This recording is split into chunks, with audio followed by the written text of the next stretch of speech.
سلام، خوش اومدید به کانال خودتون. در رابطه با روغن‌های سنتتیک یه مسئله وجود داره. میگن آقا نباید توی خودروهای قدیمی از روغن سنتتیک استفاده کرد. خب اصلا سه دلیلی وجود داره که ما نباید از این روغن‌ها توی خودروهای قدیمی استفاده کنیم. بیاین این مسئله رو یکم دقیق‌تر بررسی کنیم و ببینیم که ساختار روغن‌های سنتتیک به چه شکلیه و چطوری هستند. ببینید روغن موتورها از لحاظ نحوه تولید به 3 تا دسته کلی تقسیم بندی میشن: روغن‌های معمولی، روغن‌های سنتتیک و روغن‌های نیمه سنتتیک.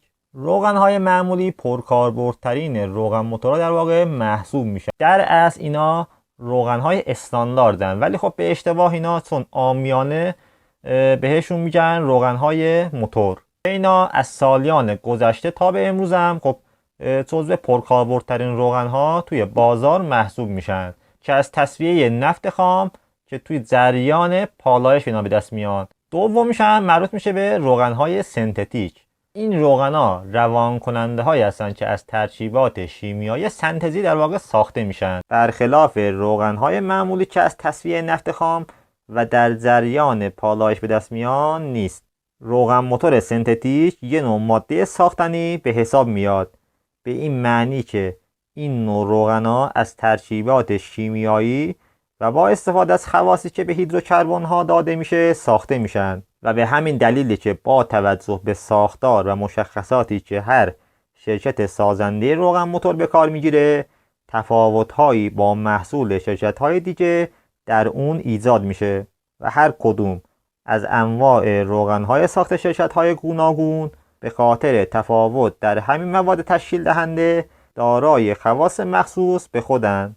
در زیر میکروسکوپ یک قطره روغن سنتتیک میلیون ها مولکول با اندازه و ساختار یکسان نشون میده و برعکس روغن های معمولی زیر میکروسکوپ میلیون ها مولکول با شکل و اندازه و ساختار متفاوت نشون میده.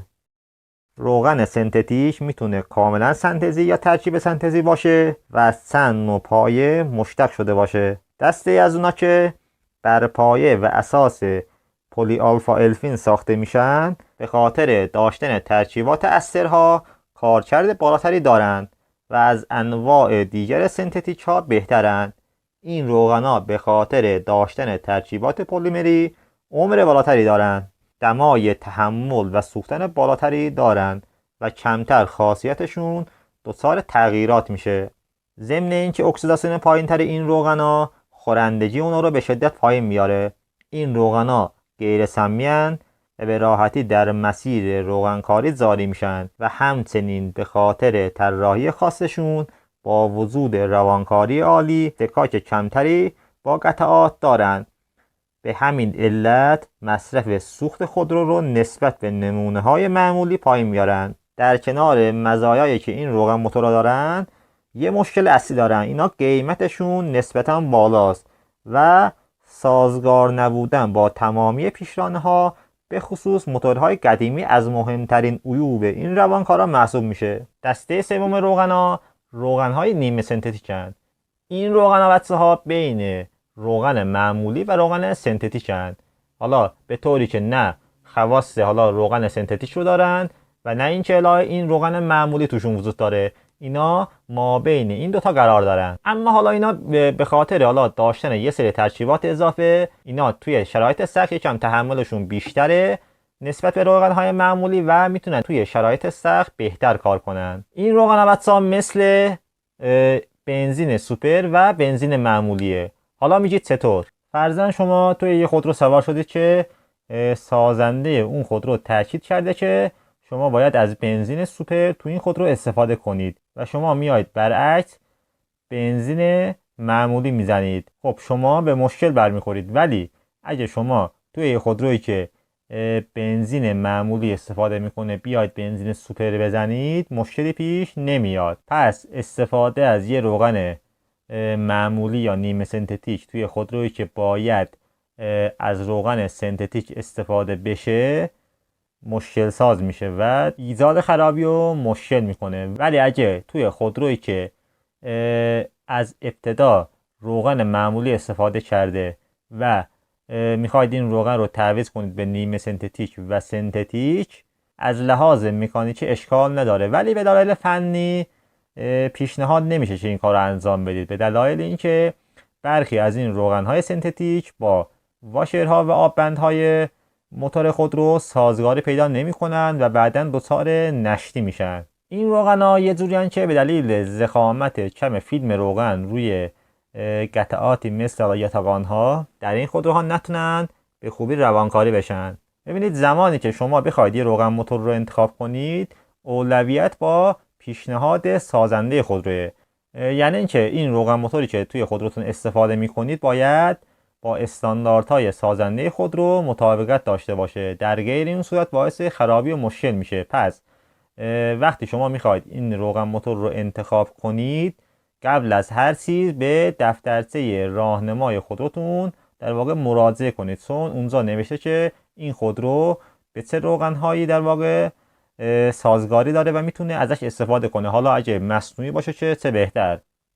این روغنهای سنتتیک باید طوری باشن که با لاستیک‌ها و الاستومرهای داخل موتور که استفاده شده اینا با هم در واقع سازگاری داشته باشن تا بعداً دچار نشتی توی خودروتون نشه. چون وقتی خودروسازان میان یه خودرو رو طراحی میکنن، تمام نکات رو بررسی میکنن.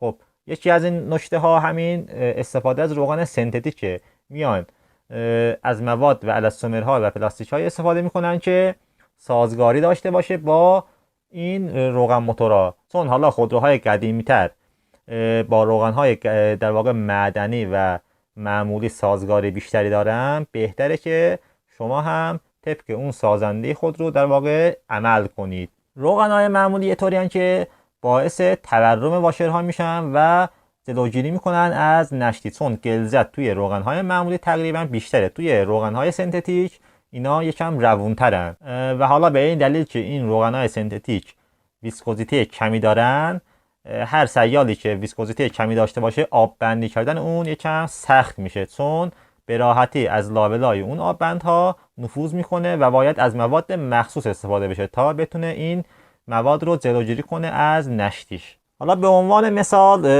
روغن موتور سنتتیک بر پایه پلیگلیکول با پلی استرها، پلیکربنات ها، ABS، پلیوینیل کلورین و پلیفینیلن اکسید همگی پلاستیکن و بونیل، نئوپرن و لاستیک طبیعی که همگی الاستومر هستن سازگاری خوبی ندارن، یا روغن سنتتیک بر پایه PAO یا پلیمرهای هیدروکربنی که بیشتر روغنهای سنتتیک موجود در بازار بر این پایه هستند، سازگاری ضعیفی دارند. همچنین روغن موتور سنتتیک در مقایسه با روغنهای معمولی فیلم نازکتری از روغن رو تشکیل میده. به همین دلیل فاصله قطعات ثابت و متحرک موتورهایی که با روغن موتور سنتتیک کار میکنن کمتره. بنابراین استفاده از این نوع روغن برای موتورهایی که بر اساس تکنولوژی قدیمی معمولی طراحی شدن